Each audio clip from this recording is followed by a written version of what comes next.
So guys, I think by now we are all up to date with the Prince of Persia series.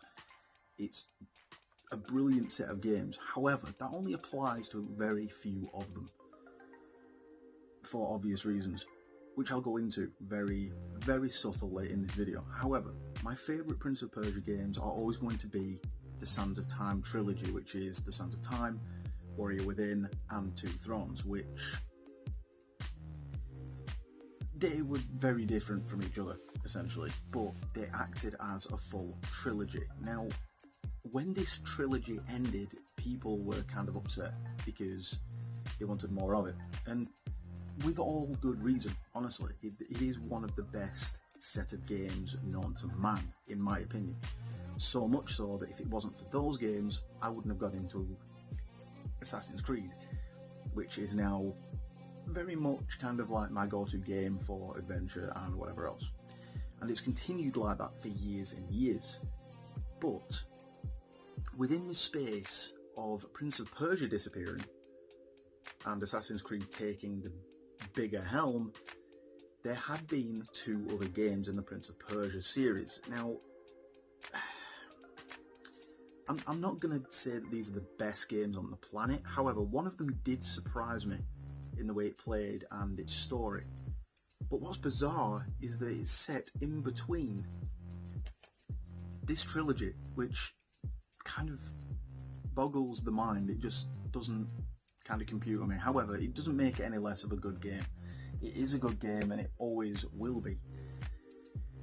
But in between these games, there was a rarity, in my opinion. Not rare as in hard to get hold of or anything like that. It wasn't like that. But Prince of Persia, this one is something of a weird game. It didn't have anything to do with the original trilogy. It kind of took its own story, its own basis, and its own mechanics to a certain point. It changed the mechanics so much that even I didn't recognise it. And I'm kind of hard pressed to call it a Prince of Persia game. But it has this cel-shaded art style which nobody, for some reason, kind of liked. It had the gameplay similar to Prince of Persia, but it felt very stiff. There was nothing about it that made it Prince of Persia-esque, which was a letdown for most. However, when this one came out, I jumped on the bandwagon and played this one, and I enjoyed it to a point. It wasn't the worst game on the planet, like most would suggest, but it was a good game.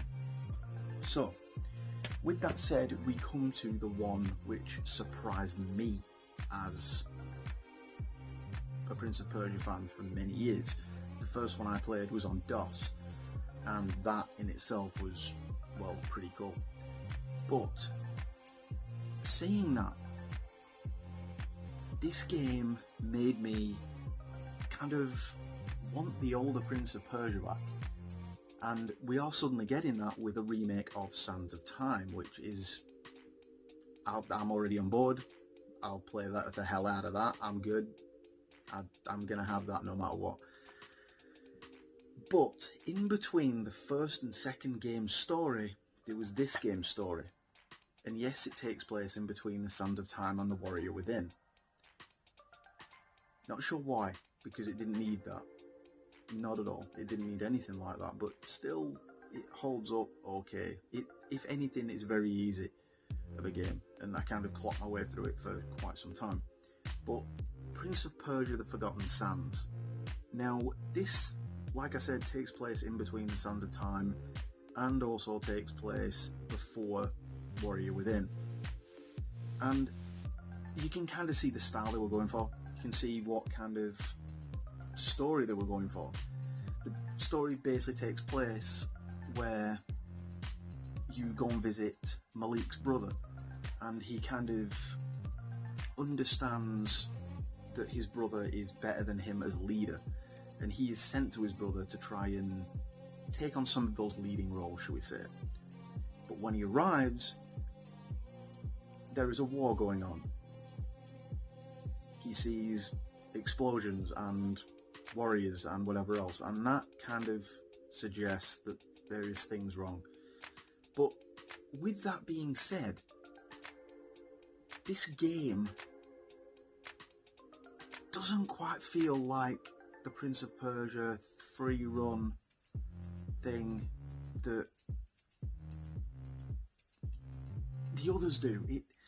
It's kind of a mix match thing between what should be and what basically the cel shaded Prince of Persia was, and they kind of took both and put them together. That's what it feels like to me. That's my personal opinion. But that being said, it was just not so much a letdown in mechanics. It still works, and you still have a lot of things to pull off move-wise. It's still a free roaming system, which is brilliant. But the game itself just feels that little bit stiff. Not as stiff as the reboot of Prince of Persia, which I'm going to call the cel shaded one, but it was very, very subtly stiff, which kind of put me off a little bit, but I got through it. I got used to the controls and whatever else. But you have elemental abilities in this, like turning water so that it stops, so that you can use it as a bar to swing around, turning pillars that are originally water so you can climb up and down them, materializing walls which you can turn back into brick after they're all destroyed, and that does come with some really good acrobatics. You will be doing some finger acrobatics by the end of it, and it just will be all over the place. My fingers were killing me on the last segment of this game. I'll not go too much into it, but you will have cramp in your fingers, and it was just brilliant to see how much they could do with it. But with that said, the game itself, The Forgotten Sands, surprised me, not because of the fact that it's set in this kind of weird story arc, but it surprised me because it managed to do something different and feel different without taking away from the Prince of Persia style of gameplay, which is what the cel shaded game did. It was too much of a departure from the original games to kind of, move on. Now, there was a Dreamcast Prince of Persia game, which I played back in the day. It was terrible. I'll put a screenshot of something up here. It's just no words. I didn't even complete it. I got about, maybe a quarter of the way through it, and I just couldn't do it anymore. It wasn't even like the old games where acrobatics was a good thing. It was more the fact that the acrobatics in it were kind of like taking a backseat. They took away from that, and then when Sands of Time came out, presto, they came up with a golden formula. And there you go, that is the past. But The Forgotten Sands, what I'm going to say is, if you are a Prince of Persia fan, I'd play it if you haven't already. There's also a Wii version which is drastically different to the PS3 and Xbox 360 version, so go and play that as well.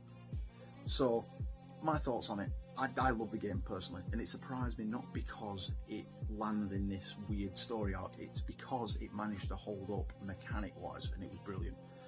But that's my thoughts on it, guys. I hope you enjoyed this video. In the meantime, like, comment, subscribe as always. I'm not going to tell you again. But hit the notification bell for any notifications of videos, and I shall see you in the next video. In the meantime, guys, happy gaming.